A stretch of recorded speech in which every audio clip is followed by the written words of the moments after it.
अपने को सब शास्त्रों का स्वाध्याय करके, सब संतों का समागम करके, सब महामहिम परमार्थ के साधनों का अवगाहन करके फिर निश्चय करने का समय नहीं है।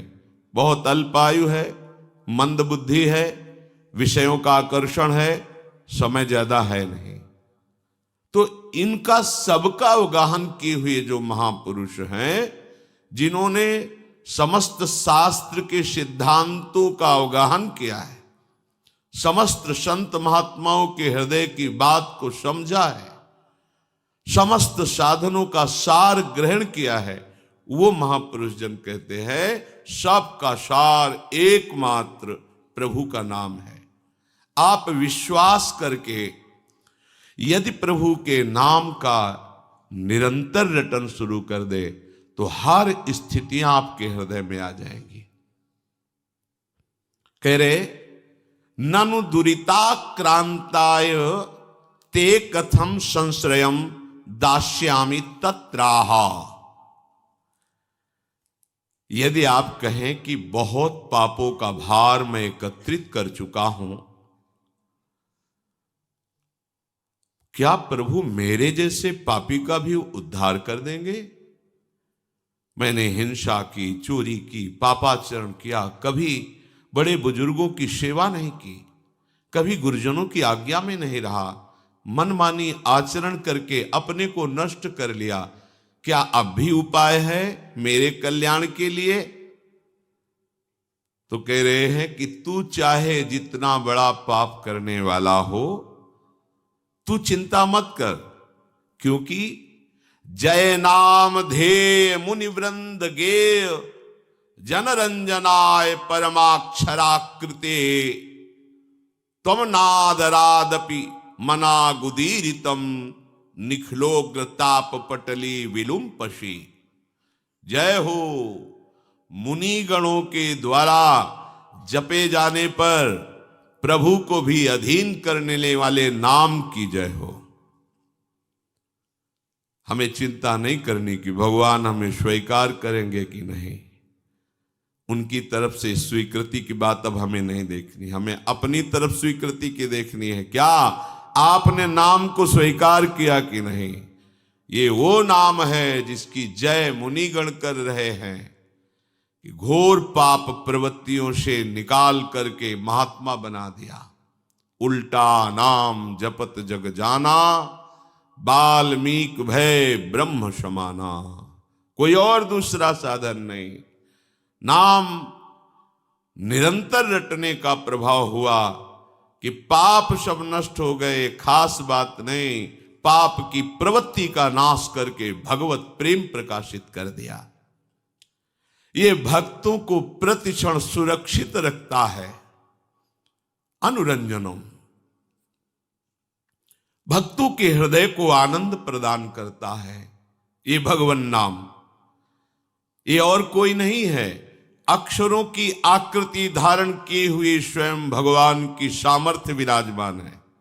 ध्यान दीजिए, राधा कृष्ण हरि, ये और शब्द नहीं है, ये साक्षात प्रभु की अपार सामर्थ्य अक्षर की आकृति धारण करके आपकी जिह्वा पर आ गई है। इसमें यदि आपकी श्रद्धा हो गई तो आप सारी की सारी सामर्थ्य आपके हृदय में ये नाम जागृत कर देगा। उत्कर्ष प्रदान करने के लिए सदैव गरज रहा है भगवन नाम। आपको महामहिम पद में पहुंचाने के लिए समर्थ है नाम। प्रभु को अधीन करके आपके हृदय में प्रकाशित करने की सामर्थ्य एकमात्र नाम में विराजमान है। नाम में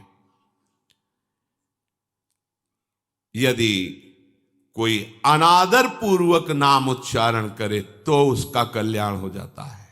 अनादर पूर्वक, क्या राधा राधा राधा, बस तुम अश्रद्धा पूर्वक बोले राधा राधा, यही आपका कल्याण कर देगा। इसमें श्रद्धा की आवश्यकता इस कोटि से नहीं है कि जैसे आग को छुओ तो श्रद्धा की आवश्यकता नहीं है, उसकी सामर्थ्य जला देना। दाहिका शक्ति आपको जला देगी। आप अश्रद्धा से छुओ, गुस्सा से छुओ, अपमान करने के लिए उसे छुओ तो भी वो आपको जला देगी, क्योंकि उसमें दाहिका शक्ति है। जहर में मारण शक्ति है। श्रद्धा से पियो, अश्रद्धा से जबरदस्ती कोई पिया दे तो भी मरी जाओगे, उसमें मारण शक्ति है। नाम में तारण शक्ति विराजमान है। अश्रद्धा से बोलोगे राधा राधा तो भी तार देगा नाम।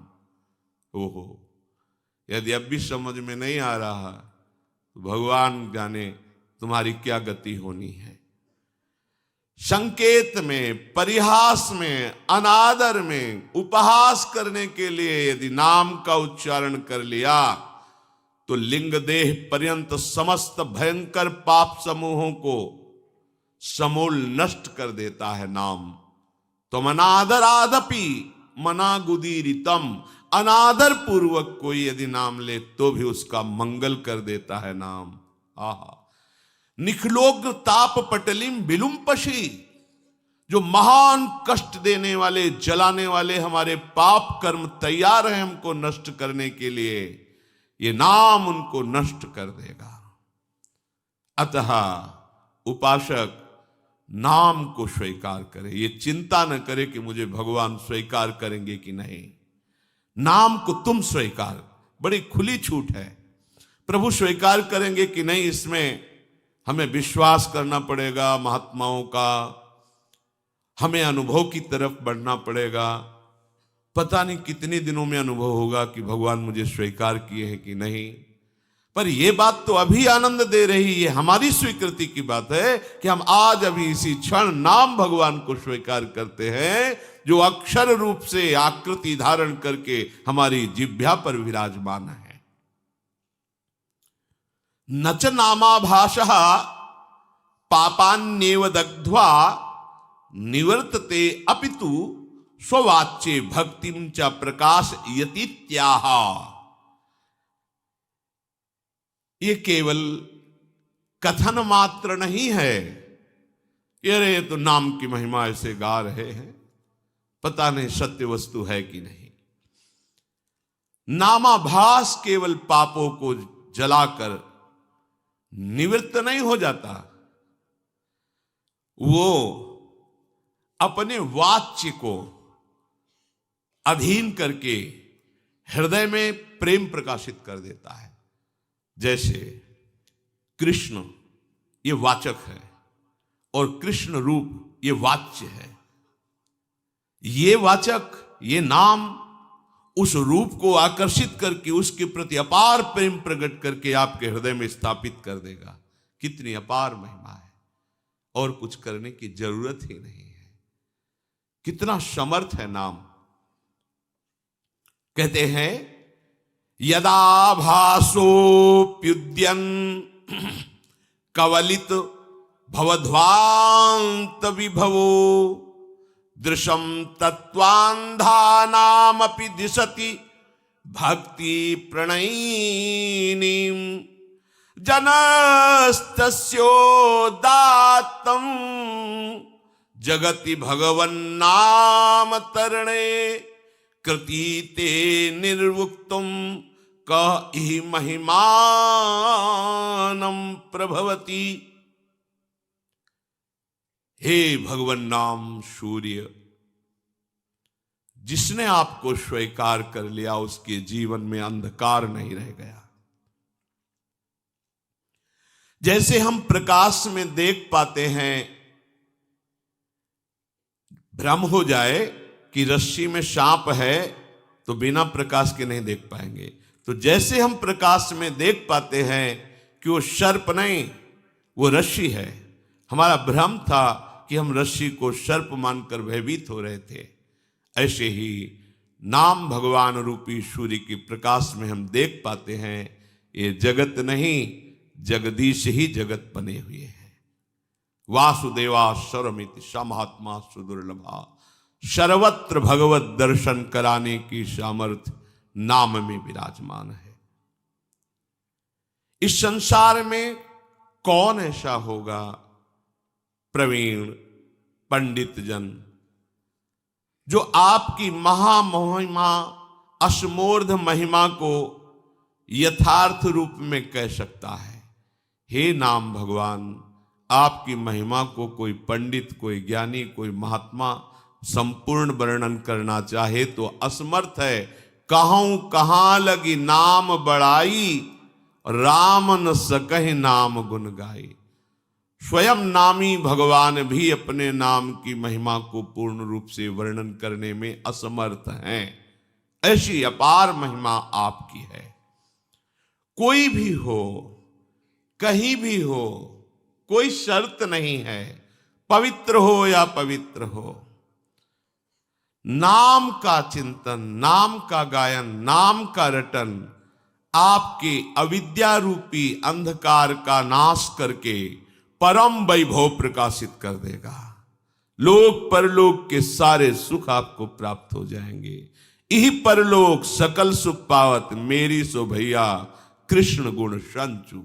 महाप्रभु हरिवंश चंद्र जी कहते हैं, जो चाहिए ये नाम तुम्हें प्रकाशित कर देगा। उस वस्तु, व्यक्ति, स्थान, परिस्थिति, घटना, कोई भी ऐसा नहीं होगा कि तुम्हें कभी ऐसा अभाव का वर्ण अनुभव हो कि ऐसा। जिस समय नाम का एक छत्र राज्य हो जाता है तो और कोई भाव ही नहीं रह जाता, क्योंकि पता चल जाता है इस माया के नाटक में फंसने से जो हमें दुख मिला, अशांति मिली, क्लेश मिली, वो हमें गलती समझ में आ जाती है। इसलिए वस्तु, व्यक्ति, स्थान, घटना, परिस्थिति की मांग ही खत्म हो जाती है। ऐसा लाभ प्राप्त होता है जिस लाभ प्राप्त होने के बाद और कुछ प्राप्त करना बाकी ही नहीं रहता। जो तत्व दृष्टि से विहीन हैं, जिनको ज्ञान नहीं है, उनको भी वही गति प्रदान करने में समर्थ है नाम। आहा, ये बड़ी बात है। तत्व ज्ञान प्राप्त होना ये बहुत कठिन बात है, लेकिन तत्व ज्ञानियों की जो गति है वही एक नाम जापक को भी प्राप्त हो जाएगी।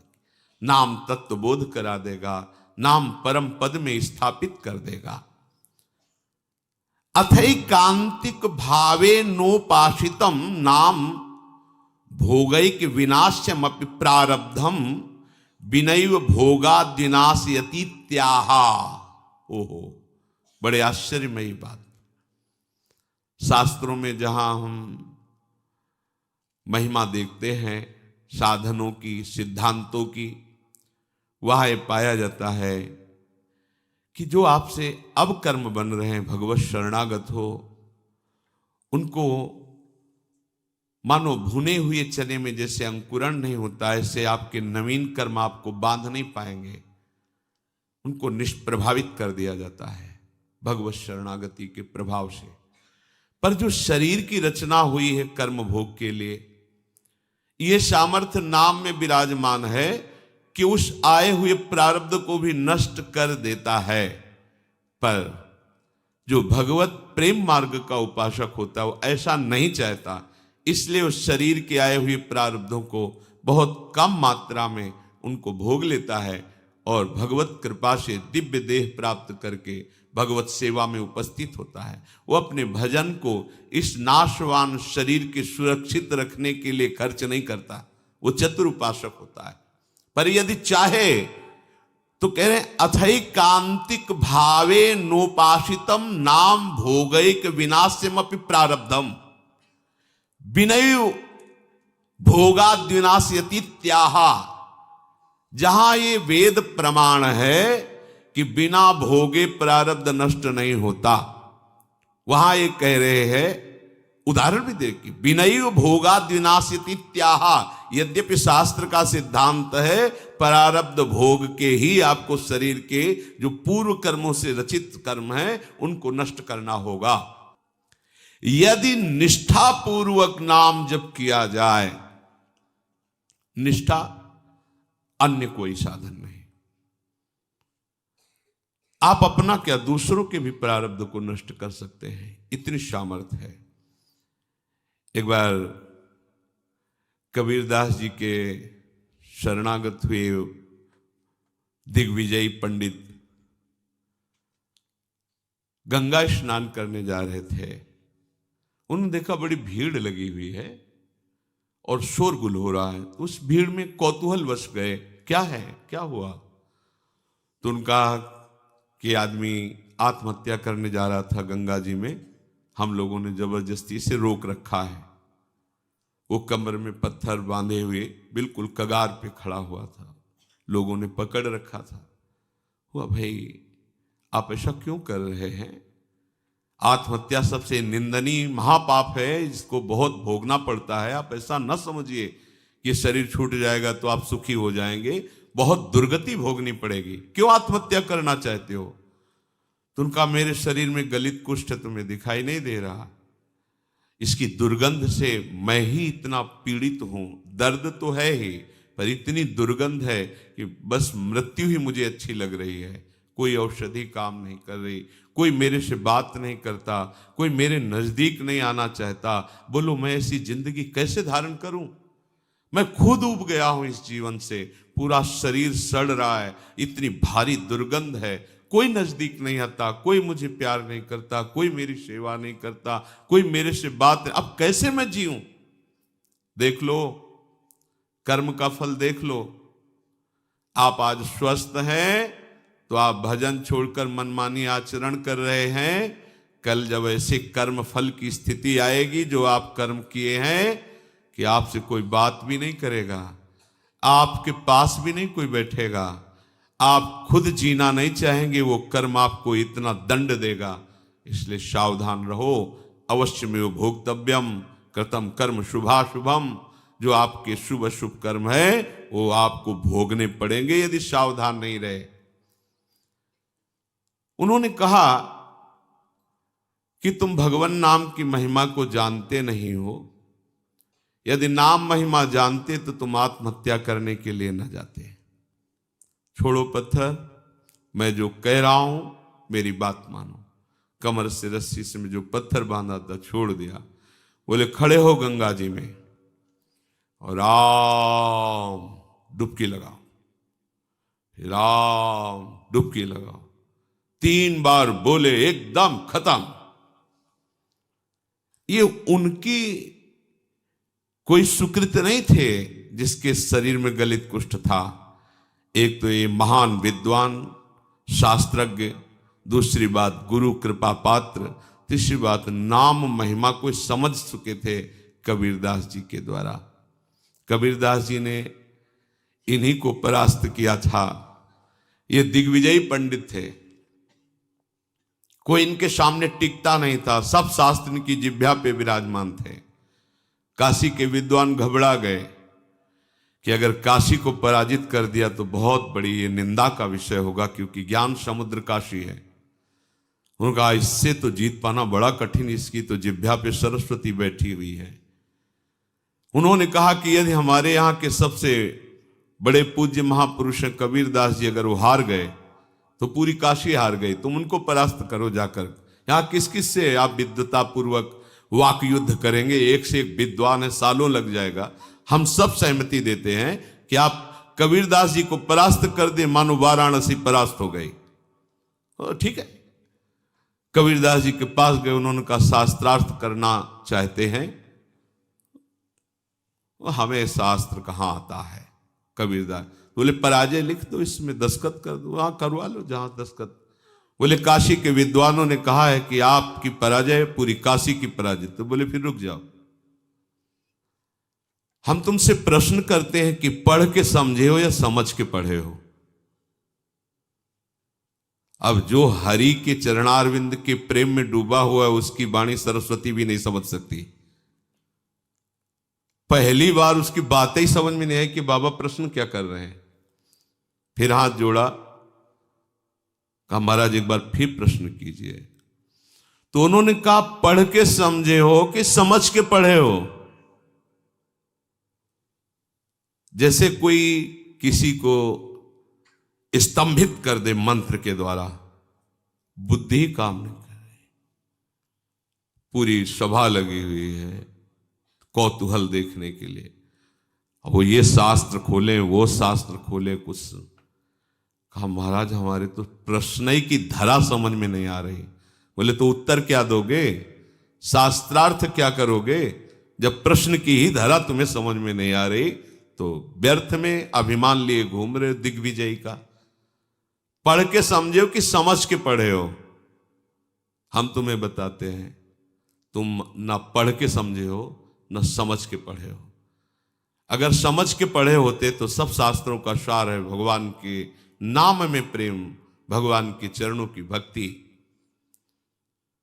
अगर पढ़ के समझे होते तो अब तक समझ गए होते कि सबका शास्त्रों का सार क्या है, तुम समझ ही नहीं पाए। उन्होंने उसी समय सब गंगा जी में शास्त्र प्रवाहित कर दिए और श्री चरणों का कबीरदास जी के आश्रय ले लिया, शिष्य बन गए और नाम जप करने लगे। उनकी ये निष्ठा कि 3 बार नाम, ये उनकी निष्ठा, उससे उनका गलित कुष्ठ चला गया। अब ये बड़े आनंदित होकर कबीरदास जी के पास पहुंचे और कहा, भगवान एक गलित कुष्ठ शरीर वाला आत्महत्या करने जा रहा था, तो आपकी कृपा से नाम महाराज के प्रभाव से 3 बार नाम बुलवाने पर वो गंगा में डुबकी लगाते ही पवित्र शरीर और निरोग शरीर हो गया उसका, और बहुत प्रसन्न हो गया। और उसको भी हमने कहा नाम जप करो। कबीरदास जी ने कहा, तुमने नाम की महिमा जानी? अरे ये केवल नामाभास से ठीक हो सकता था, तुमने 3 बार बुलवाया है। नामाभास से ये नाम की अपार, जौहरी ही तो हीरा का कीमत जानता है कि क्या है, हीरे की वक़्त जौहरी जानता है। ऐसे ही भगवत प्रेमी महात्मा जानते हैं कि नाम का प्रभाव क्या है। हम आप सब तो ऐसे ही राम कृष्ण हरि, पर ऐसे ही बोलो तो भी मंगल हो जाएगा, पर महिमा इतनी अगाध है, कह रहे अथई कांतिक भावे नोपासितम नाम भोगई के विनाशिम अपि प्रारब्धम। पर इसमें शर्त है, इसमें शर्त है अथई कांतिक, एकांतिक, अर्थात अब कोई आश्रय नहीं, कोई भरोसा नहीं, केवल नाम का आश्रय, केवल नाम का भरोसा। इसे कहते हैं निष्ठा। निष्ठा पूर्वक जपा हुआ नाम भोग के द्वारा ही विनाश प्रारब्ध कर्म को भोग के बिना ही नष्ट कर देता है। ये बड़ी बात है। तो आप कहेंगे कि बड़े बड़े संतों को बड़े बड़े रोग पाए गए, कैंसर, अमुक अमुक अमुक, तो क्या इन्होंने नाम जप नहीं किया क्या? हाँ, जान गए, नाम जप के प्रभाव से जान गए कि ये शरीर मैं नहीं हूं, ये शरीर मेरा नहीं है, ये पानी का बुलबुला जैसा है, कुछ समय के लिए मिला फूट जाएगा। अब इसके लिए सच्चिदानंद में नाम का प्रभाव क्या रखना? जैसे सांप अपनी केचुल से कोई संबंध नहीं रखता, ऐसे भगवत भजन करने वाला महात्मा जो वास्तविक भागवतिक महिमा को जान गया है, वो इस शरीर से कोई मतलब नहीं रखता।